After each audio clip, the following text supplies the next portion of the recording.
Hey everyone, it's Jamie from Independent Street Tarot and Seasons and Ritual, and I'm here to talk about a beautiful thing that is happening in the sky today. It is a grand sextile, and a grand sextile occurs when we have two grand trines happening at the same time. So this will be happening today, and it will be activated by the moon, which is to me, you guys know I love the moon. But it's also confirmation of this divine feminine energy that is here on the planet and is helping heal things. So the moon, as we know, we have the moon card in the tarot, and she's also represented in the high priestess card. So to me, this is her helping priestess um this grand sextile that is happening. And I think it's so beautiful that it's also happening on the 28th of October as we go into this week of Samhain and go into celebrating Day of the Dead, All Saints Day, and Halloween. So to me, this is just a beautiful way to start off this week. So let's just talk real quickly about kind of how what this looks like, um, how I'm interpreting it, and then how I think you guys can interpret it and how it can help you too. So, the two grand trines that are happening compose of Earth and water. So, Taurus, Virgo, and Capricorn is involved, and then Cancer, Scorpio, and Pisces is involved. And so I did this little illustration here um, because I'm a great drawer. So you have the three earth signs and the three water signs. And then what happens is when the moon hits this point in Virgo, which is earth, it highlights this. This is what happens. And to me, what this looks like is the Merkaba. And a Merkaba is, as you can see, this is a six-pointed star. But this is how we usually draw it in the 2D, because in the 3D, it's actually an eight-pointed star. So I have a one right here. So you can see this is in the 3D. So 2D, you would see one, two, three, four, five, six. And what you don't see is this point right here. So it's two tetrahedrons that are joined together and then they spin, and they can spin this way, they can spin that way, or they can tumble. Um, and I just think this is so beautiful that this is being highlighted in the sky. And as we can also see in the Hermit card in his lantern, to me, you can see it's six-sided, but again, it's 2D. So I always see it as the Merkaba, which is this eight-sided. It's sacred geometry. Sometimes it's known as Metatron's cube. So when I looked this up to help explain this, it says the term Merkaba comes from Hebrew and means chariot. In Merkaba, with a V, mysticism, a visionary soul ascends through seven spheres or heavenly dwellings.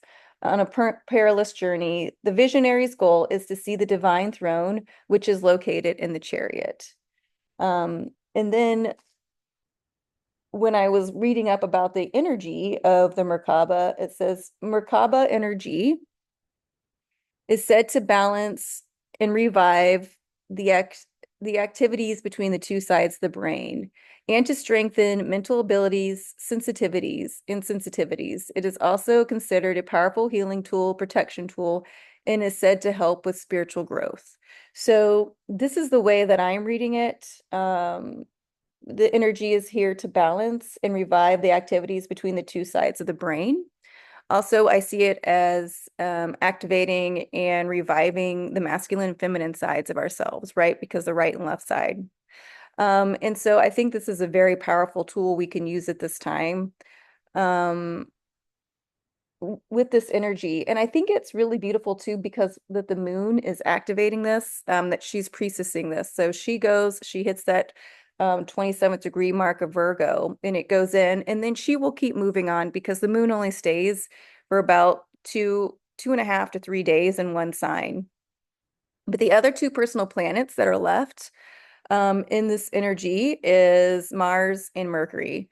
So again, the sextile here that is happening, when we have a sextile and this is coming in, it means that the planets are all 60 degrees apart from this.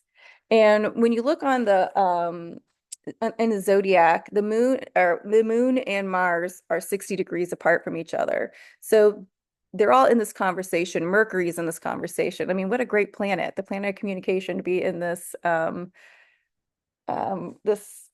Grand Sextile, because Mercury's in Scorpio. So Mars is in Cancer, Mercury's in Scorpio, Neptune's in Pisces. Those are the water. And then Uranus is in Taurus, the moon is in Virgo, and Pluto is in Capricorn. So all these heavy hitters. So the only two personal planets that are left is Mars and Mercury. And Mars is in Cancer, which is ruled by the moon. And Mercury is in Scorpio, right? Which is that fixed water. And so Scorpio and used to be Mars used to be the ancient ruler of Scorpio. And again, I see this as this transition from these masculine signs coming into divine masculinity, and working with the feminine side of us. So our divine masculine and feminine within all of us, no matter how we present, this is another big reboot for all of them, to come into balance and to give us that spiritual growth that we're looking for.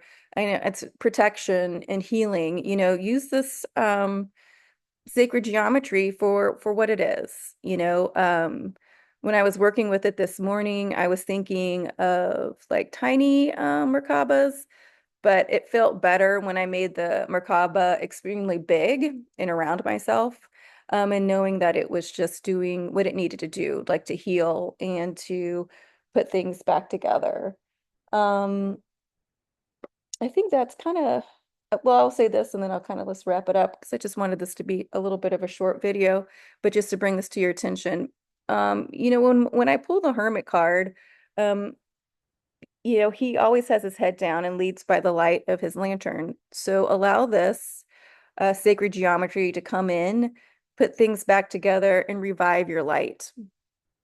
But also, when I read the Hermit, it's always about going into the cave, um, to take that time out to rebalance ourselves. So right now, it's a very busy time for a lot of us.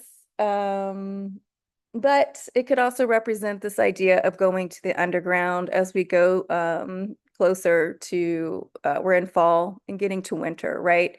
Again, we always have that light. Don't fear the darkness. It's always where we go to heal.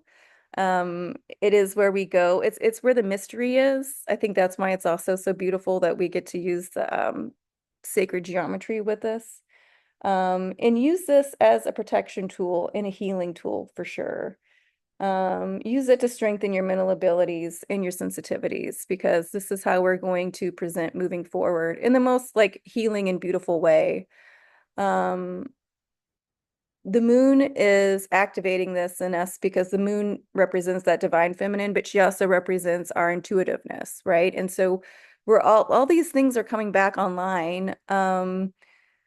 In all this toxic patriarchal energy, like we're seeing it, storylines, and we've got to let them keep moving out. And one way that we can do this is going within, using the sacred geometry, and realizing that we can start to balance the left and right side of us and have them showing up and working together to keep moving us forward. There's nothing wrong with the divine masculine and there's nothing wrong with the divine feminine, and how they work together is so strong. And I always say one of the, worst things that the patriarchy did was separate ourselves from that, thinking we were only feminine or only masculine. And we need to realize that we are indeed both. Okay, friends, I'm going to leave it there. If you have any questions, just reach out in the comments below. And I hope you guys have a beautiful Monday fun day.